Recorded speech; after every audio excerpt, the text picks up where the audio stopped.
वैष्णवी हगवणे प्रकरणामध्ये राज्य महिला आयोगाकडून आता सुमोटो दाखल करण्यात आली आहे। 5 पैकी 3 आरोपी अटकेत आहेत, 2 आरोपी फरार आहेत अशी माहिती रुपाली चाकणकर यांनी दिली आहे।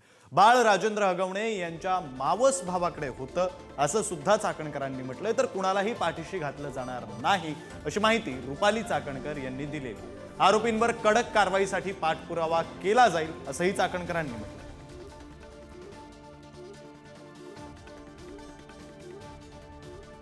रुपाली चाकणकर यांनी महिला आयोगाच्या वतीने ही प्रतिक्रिया दिलेली आहे।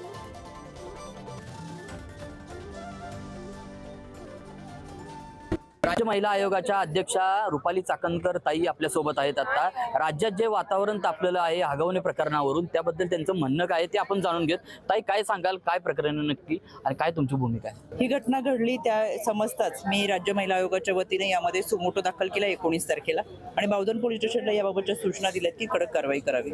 यामध्ये API डॉक्टर डोंगरे हे तपास अधिकारी आहेत आणि पहिल्या दिवसापासून अतिशय चांगल्या पद्धतीचा तपास हे बावधन पोलीस स्टेशन आणि त्यांची पूर्ण टीम करते।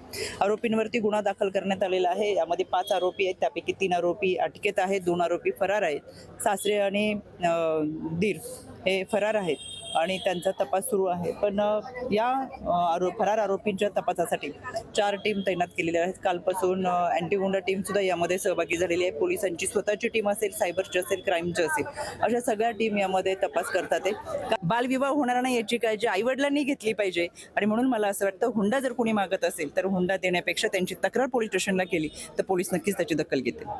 धन्यवाद। तर ह्या होत्या महिला राज्य आयोगाच्या महिला अध्यक्षा रुपालीताई चाकणकर।